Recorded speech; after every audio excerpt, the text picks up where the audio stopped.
Every day, doctors and nurses at hospitals are faced with life and death crises and many more minor, but still unhappy problems.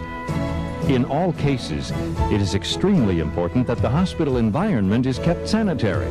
That's where you, the hospital housekeeper, comes in. Without your professional cleaning job, the hospital would become a bacteria-infested community, and cross-contamination could make doctors and nurses sick, and patients even sicker.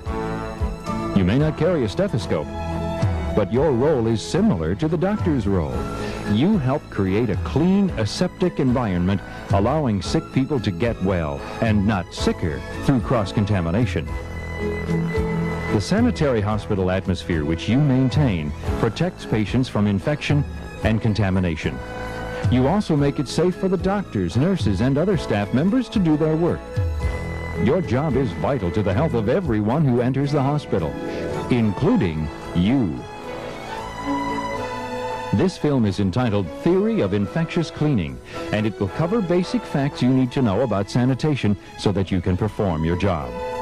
To help you understand the important points of this program, questions will be asked during this film. You'll have 5 seconds to make a mental note of the right answer. You'll never know when a question may be asked, so you'll have to pay attention to get the answers right. We will now present the subject matter of this program. There are many areas in your hospital where microscopic germs live and breed. These creatures cause sore throats, infected cuts, staph, and can cause much more serious diseases. The housekeeping procedures you will be taught to follow were designed to control germ counts to safe levels. The enemy is mostly unseen, hardy, and dangerous. They thrive in unclean conditions. Since you are trying to prevent contamination, your job is to eliminate the presence of many types of bacteria, germs, and viruses. Not all bacteria are harmful. In fact, some are necessary for us to live. But those which cause disease must be properly controlled. Question 1. Your job is vital to the health of everyone who enters the hospital. True or false?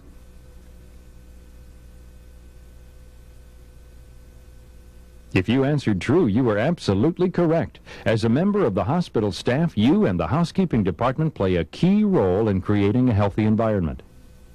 We'll now present some common housekeeping and medical terms to build your understanding of aseptic cleaning. We will start with the word bacteria. These are microscopic organisms which multiply by dividing in two. One-celled plant-like microorganisms which contain no green chlorophyll and can be seen only under a microscope. Some are pathogenic or infection-producing. Some are not and are quite beneficial to mankind. Here are 2 more words that mean the same thing: germ or pathogen. They are defined as any disease-producing microorganism. It is evidenced by decay, fungus, and mold. Question 2. A germ or pathogen is any disease-producing microorganism. True or false?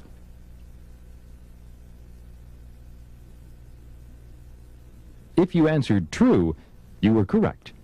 Microorganisms are tiny living organisms, usually only visible under a microscope. Bacteria, spiral organisms, viruses, molds, spores, and yeast are examples. 2 common types of bacteria are Staphylococcus aureus, which is found in the skin that may cause wound infections, and Streptococcus, which can manifest itself as a sore throat. These are just 2 of the names for common bacteria that must be controlled in the hospital environment. Those are big names for small organisms, especially when you consider that bacteria are so tiny that 10 million could fit on the end of a pin. That's why your cleaning has to be extremely thorough.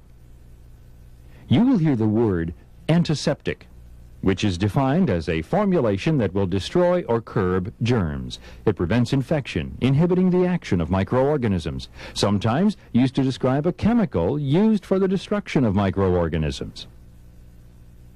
Question 3. Bacteria are so tiny that how many million could fit on the end of a pin? A, 1, B, 5, C, 10, or D, None of these.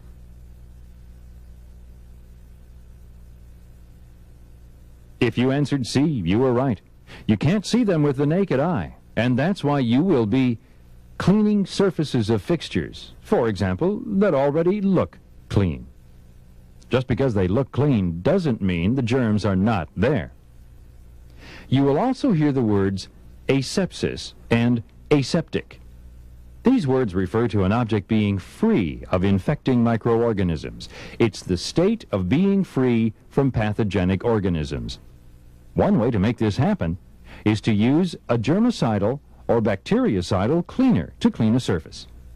These are cleaning products that kill most bacteria. You'll also hear the word contaminate. To contaminate something is to bring the surface in contact with germs. An example of this is to place your bare hand on the surface of an over-the-bed table. When you remove your hand, you will leave behind some of the bacteria living on your skin and contaminate the surface of the table. That brings us to another important term, the word disinfect. It means to free the surface you're cleaning from infection by destroying disease germs or other harmful microorganisms by using a disinfectant on your cleaning cloth and wiping the surface clean. By the way, a disinfectant is a germicide which is used on material rather than humans. The words disinfectant and germicide mean the same thing. Question 4. Pathogenic organisms do not cause disease. True or false? If you answered false, you were correct.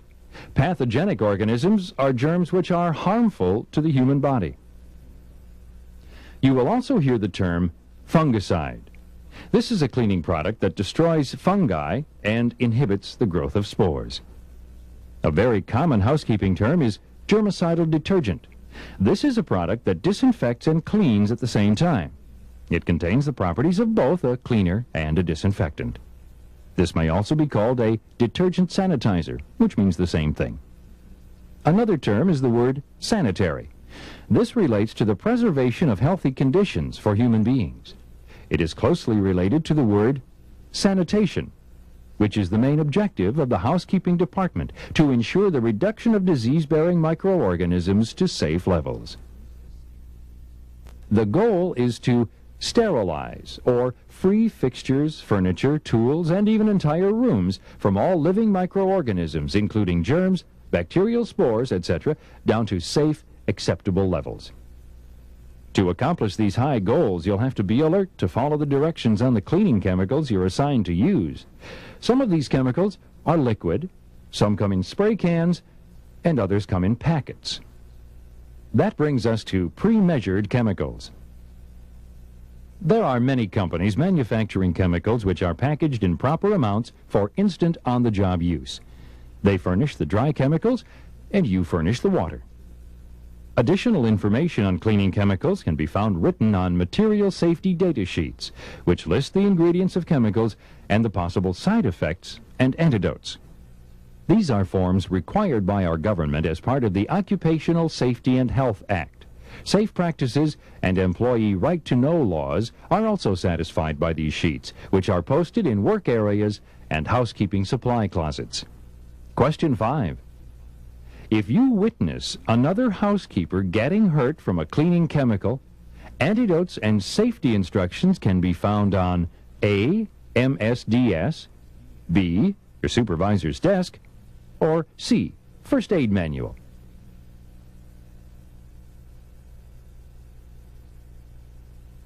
If you answered A, MSDS, you were correct. MSDS stands for Material Safety Data Sheets. Each chemical that your hospital uses will have its own sheet showing all types of chemical data, including safety procedures. Bacteria thrive on and in the human body. Our temperature of 98.6 degrees Fahrenheit, or 32 degrees centigrade, is very comfortable weather for many types of bacteria. Bacteria also need food and moisture to reproduce. They'll feed on almost anything, and the water in the air provides them with enough water for their needs. Bacteria are everywhere, but they don't get there by themselves. Bacteria use public transportation systems, such as water, air, insects, animals, and human beings. They are transmitted by touch. That means every item touched by a patient must be considered contaminated. It includes people, too. Viruses are another disease-causing microorganism in the hospital. AIDS, for example, is a virus. However, they do not survive long enough outside their host environment, so they are usually transmitted through close expiration contact, such as coughing, sneezing, and, in the case of AIDS, through sexual contact and blood and body fluid exchange. Parasites, such as pinworm, rickettsia, and insects, are other common problem-causing organisms that will spread disease if not properly controlled. Let's look at the typical chain of infection that occurs in the hospital. There are 3 links to the chain of infection. First, there must be a source of bacteria. In the hospital, the infected patient provides a major breeding ground for bacteria, as may visitors and employees. Next in the chain of infection is the method of transmission. Something or someone must help the bacteria move. And as we said before, bacteria will hitch a ride with anything they touch. The third point in the chain of infection is the susceptible host, or person that will become infected. In the hospital, this could be another patient, a staff member, or even you. Question 6. The chain of infection has 3 parts. They are the source, the method of transmission, and a susceptible host. True or false?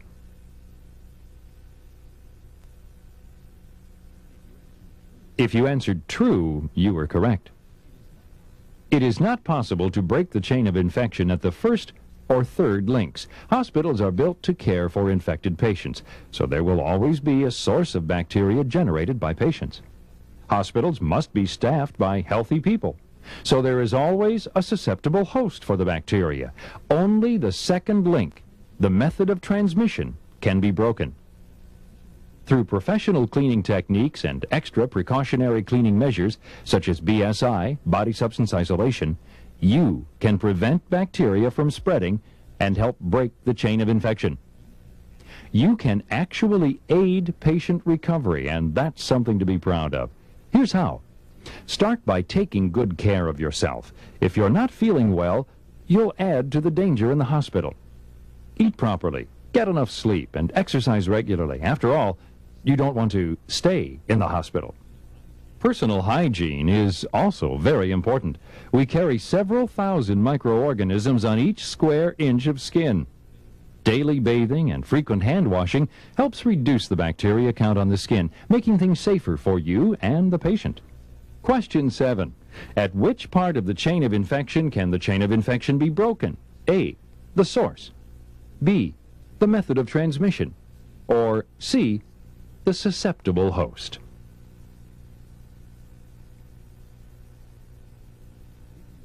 If you answered B, method of transmission, you were right. Just remember that there will always be a source of germs. There will always be a susceptible host. Only the method of transmission can be broken, and that's where effective housekeeping comes into the picture. Remember, you are a representative of the hospital as you work. Good hygiene makes you more presentable in your personal contact with others. We constantly work with our hands, so they become prime carriers of bacteria. Since person-to-person contact is the biggest problem in infectious control, correct hand washing can be the biggest asset. A splash of water doesn't do the job. Correct hand washing only begins by wetting your hands. Then, apply disinfectant soap thoroughly. Soap may be dispensed as a liquid, or your hospital may use the new soap tissues. Bar soap should not be used, since it quickly becomes contaminated.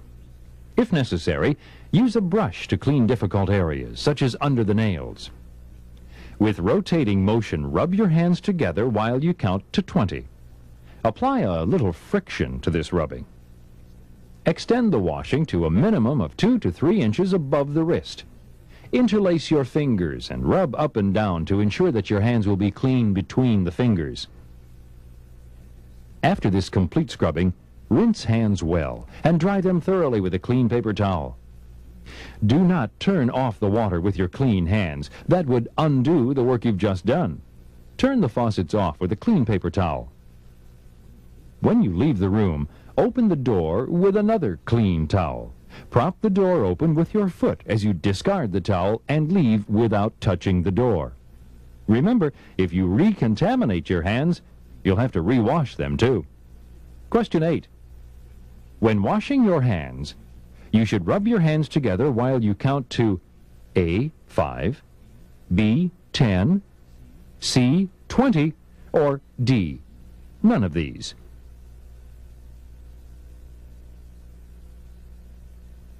If you answered C, 20, you were correct. This ensures that enough time has elapsed before you rinse your hands. It's always necessary to wash your hands before and after each duty you perform. Hand washing can be reduced by the wearing of rubber gloves. You are trying to break the chain of infection, and protecting your hands and correct hand washing techniques cannot be overstressed. Wear rubber gloves to protect your hands from contamination as you go about performing your housekeeping tasks. This is the safe thing to do. Although all parts of the hospital must be kept sanitary, there are certain sections which are considered areas of concern when it comes to housekeeping. Areas of concern include all the operating suites. Here, a patient with an open wound or incision is particularly vulnerable to infection. Another area of concern is the respiration isolation unit. Isolation units are special rooms for patients with highly contagious diseases for which the germs must be kept in the area. Or, isolation is used for patients whose resistance to infection is very low, and germs must be kept completely out of the area. Extra precautions must be taken when working in an area of concern. In addition to your clean uniform, you may also be required to wear a special gown, mask, gloves, and possibly a cap and shoe covers. This protective clothing is the same as that worn by doctors and nurses, and the purpose is the same, to prevent the spread of infection. Gowns and other protective wear are changed for each isolation unit or operating room that is cleaned.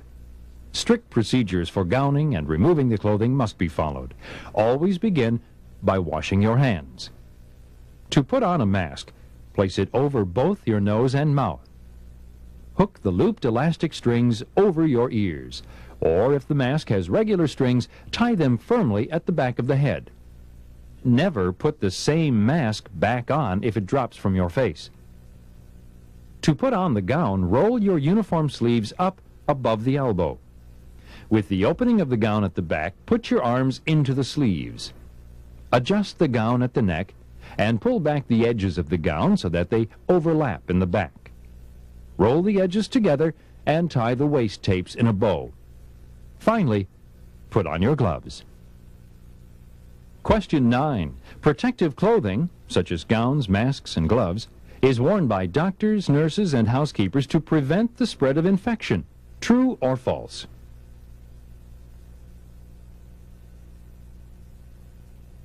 If you answered true, you were correct. Always wear the protective clothing that's called for in the cleaning of a particular area of the hospital. Remember to remove your protective apparel before you leave the area of concern. Untie the gown's neckband and remove your cap if you're wearing one.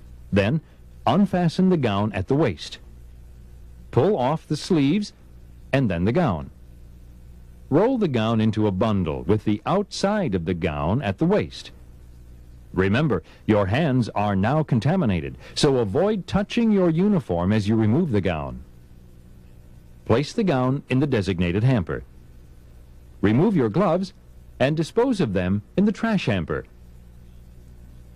In the use of all protective garments, it's important to remember that once you have worked in an area, your apparel must be disposed of properly before leaving the area. Otherwise, you may be providing the second link in the infection chain by transmitting bacteria from one area to another. In hospital housekeeping, there are a number of different disinfectants which may be used.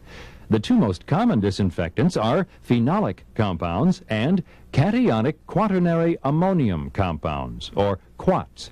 Your supervisor will instruct you on what to use and how to use it. Always follow instructions exactly. to ensure safe and effective cleaning. But it's also important that your cleaning movements be controlled. You want to eliminate germs, not relocate them. Work efficiently, but carefully. Don't splash any water when mopping floors or scrubbing toilets. You should clean everything in a pattern, clockwise around the room, from high places to low places. This is to ensure that nothing is overlooked and that one cleaning task doesn't help contaminate another.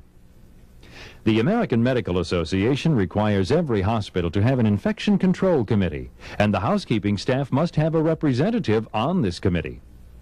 The Infection Control Committee is responsible for presenting hospital-acquired infections. The members watch out for potentially dangerous situations and maintain an overview of infection control, including cleaning procedures. As a part of the infectious control team in the hospital, it's up to you to maintain professional standards in your cleaning. By carefully following safety procedures, BSI, body substance isolation, and proper cleaning techniques, you can break the chain of infection. You'll be providing every staff member with a sanitary environment in which to work. You'll be aiding patient recovery. You can be proud that your job, done well, is vital to the health of everyone who enters the hospital. It is appreciated. This educational video is now over. Please contact your training instructor or housekeeping supervisor. Thank you.